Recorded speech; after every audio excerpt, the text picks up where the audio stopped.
Happiness isn't finding the right person. Happiness is being the right person. If you find the right person and you are not the right person, what do you think you're going to do to that poor right person?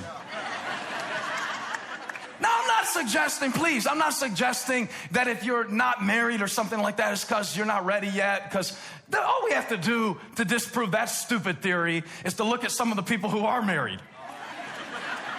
So married doesn't equal ready, okay? I could offer you many examples of that, starting with myself.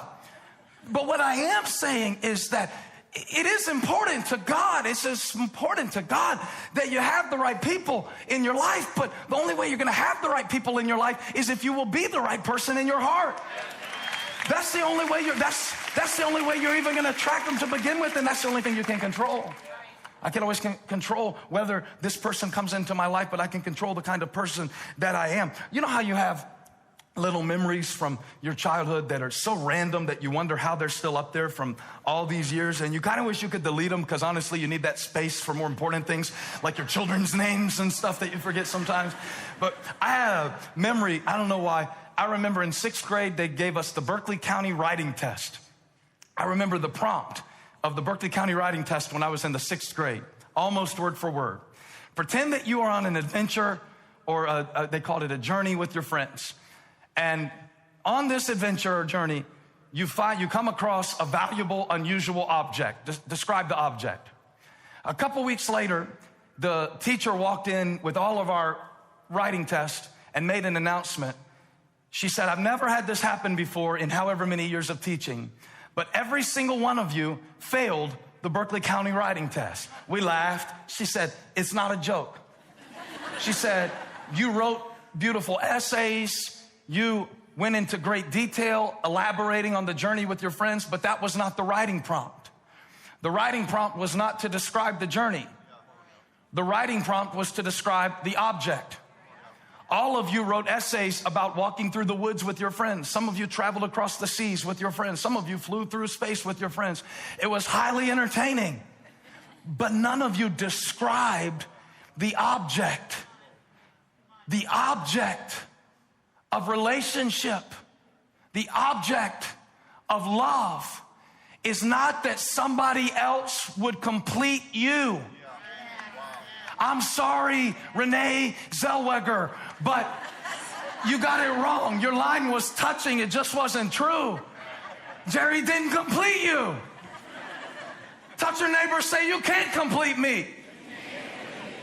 See, we teach this stuff. No wonder single people have their fists up ready to fight me when I want to preach about marriage. Because the way we preach it and teach it, we teach it like until you get married, your life hasn't started. I only got one question to ask you. If that's true, how can you worship Jesus?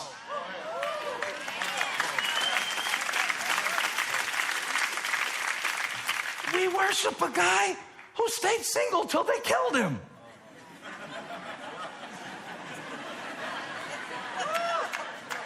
I'm not saying you have to stay single and be like, Jesus, I'm a hypocrite to say that. But I'm saying if Paul would have waited to fulfill his purpose until he had somebody to complete him, we would have 23% of the New Testament.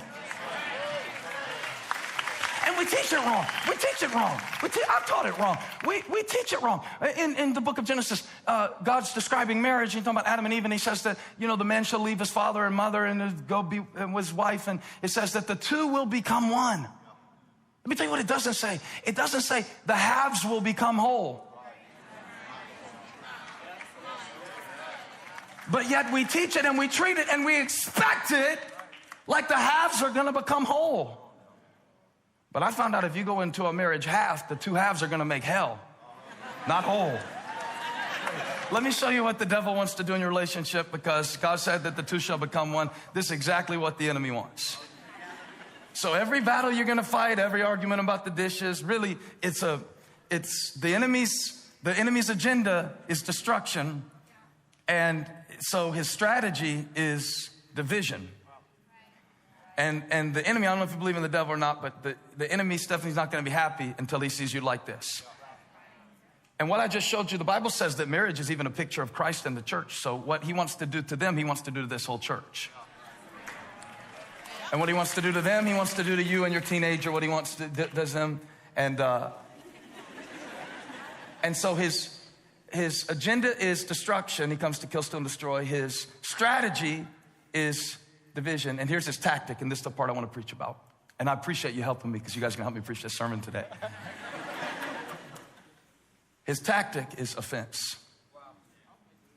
Satan has an offensive strategy. Because if he walked up to you, I don't know how I forgot your name already. Tell me one more time. Dan. Dan the man. Come on, it's Dan the man, everybody. And if the devil were not subtle, Dan wouldn't stand for his schemes. But the enemy is very strategic. And Jesus is giving us, really in Matthew chapter 5, kind of a playbook of how the enemy wants to work in your relationship. And I know Dan's not going to let him, but he's going to try. Now, he won't make an announcement, hey, I'm coming to kill and steal and destroy. You know, because right now you just spend all those money on the flowers and the dresses and all the groomsmen and all that stuff. And I know it's been a couple years, and that's good because what you see in those first couple of years is you see that the enemy will usually start in a small way. Because if he announced, I've come to divide, Dan the man wouldn't stand for that if the devil came in to divide. Come on, stick your chest out, Dan. Dan ain't having it. Dan ain't having it. But if the enemy can just, what he'll do, he'll just use the littlest offense. And what Jesus is doing in Matthew chapter 5, he's showing us how to deal with the offense so we can keep the devil on defense. How many want to keep the devil on defense in your life and in your family? Come on, church.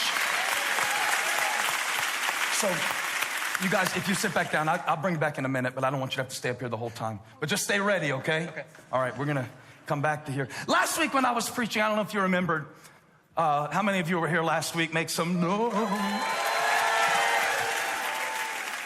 If the person next to you isn't making noise, touch them and say, you really missed it. You really missed it. I remember talking about, you got this plank in your eye, and you're so concerned about the little speck in my eye. Meanwhile, while you're walking around your big old plank, just whacking them on the head, just causing distraction, division, and all this stuff. And it's the contrast between the small things and the big things. And there are times that a big offense, there's not a week that goes by, Holly, would you agree that somebody doesn't call me for counsel that's going through a marriage situation like a divorce, a separation? Buck, is this true? It's not a week that goes by. It'll be another pastor or maybe a situation in the church. And I get to talking to them about what happened. And if you can go back far enough, you find that every plank is made up of a lot of specks. And to me, that's the heart of Jesus' teaching. I really didn't read you the whole passage because I want to break it down and show you how it happens. He said it could be something as small as a word. Now, write this down. The closer the relationship, the greater the opportunity. And that goes both ways. The closer the relationship, the greater the opportunity for intimacy. However, the closer the relationship, the greater the opportunity for offense. That's why nobody can make you really mad like somebody that you really love. Really. Nobody can hurt you like somebody that you've given your heart to. Nobody. And I've asked the question a lot of times of people, and really in my own mind, I've seen people that were so loyal to each other, and if you would have asked me 10 years ago, who is most likely to ever have kind of an enemy relationship, or who's most likely to be a divorce, or who's most likely to not be speaking to each other. And some of those very same people, just in the last year of my life, even, I've watched some things happen that surprised me. You kind of, every time you see it, you ask the question, how did we get here? You see how big Dan was smiling over Stephanie? Now, they're going to have a great marriage and all of that, and it's going to be awesome, but you ask the question, how could somebody who had that same hope, that same smile, barely stand to be in the room with somebody 2 kids later? And it happens, and there's all kinds of ways that it happens. I know there's compatibility, and I know that it's not always something that you can fix, because it takes one to forgive, but it takes two to be reconciled. And I guess I want you to know that my goal today isn't to so much do an autopsy of anybody's mistakes, but just to show you something that happens. It always happens one offense at a time. Usually when I see something in someone else that makes me angry, offended, it's because it represents something that's in me. So I told you there were two tools, and there are, when it comes to the relationships that matter the most, and when it comes to the things that offend us and other people, because everybody has issues, and most of us have a subscription. You know what a great dating conversation would be? What kind of crazy are you? Because I can't tell from this distance, but if I get close to you. But you know, all these issues, you got to decide, am I going to focus on theirs or mine? Because I think the key to this thing of loving the Lord our God with all our heart, with all our soul, with all our mind, and with all our strength, and loving our neighbor as ourselves, sometimes you got to put down this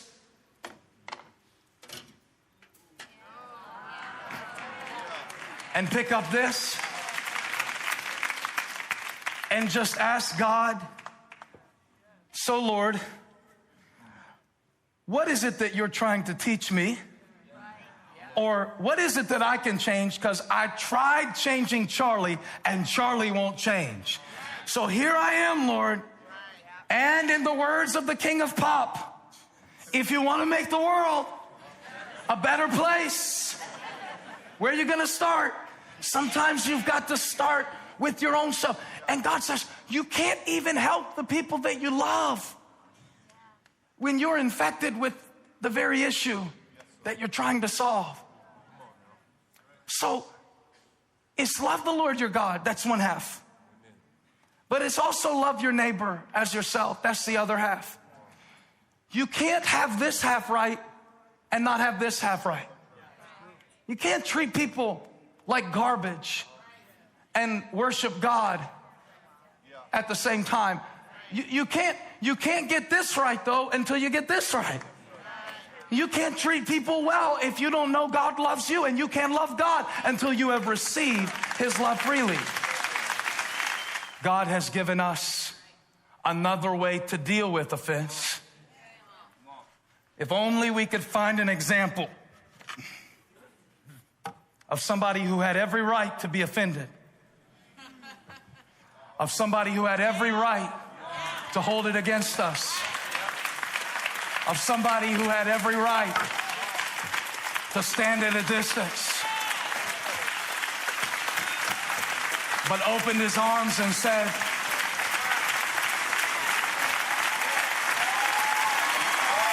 this is the way of relationship. And the Lord gave me a real specific word for somebody who needs reconciliation in your relationship. It's very simple what they have to do. If they're going to stay like they started, if we're going to get back to where we were, we're going to have to learn. Watch this. This is very profound. It's deep. You're going to miss it. This is what you're going to have to learn. You got to learn to drop it. You got to learn to drop it. And I don't mean suppress it. I don't mean you don't deal with things after they happen. But after you've had the conversation, Dan, I like pancakes on my birthday, then drop it. Touch somebody, say drop it.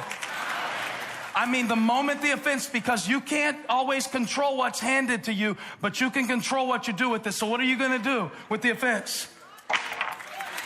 Come on, Dan. You can't choose anybody else's actions. The enemy wants you to drive it down deep. You know, he wants you to think about it and miss all the reasons that the person has worked their way into your life and miss all the things they've done for you. And he wants to drive it. But God says, drop it. I believe that there are some things that we need to drop tonight. In fact, Jesus said, this is so important that if you are in church at the altar offering a gift and a sacrifice, but the primary relationships in your life are dysfunctional and need reconciliation, you can't even properly connect with God unless you drop it. Do it again, Dan. Drop it. Every time they do it, I want you to reinforce it. 1, 2, 3. Drop it. What are you going to do when they don't acknowledge you, when they don't notice you? What are you going to do? What are you going to do when they are too busy to show you the love and affection, but you know that they're trying as hard as they can to? You gotta. I'm telling you, being married, being in a close relationship is about not how quickly you can get offended, but how quickly you can get over it.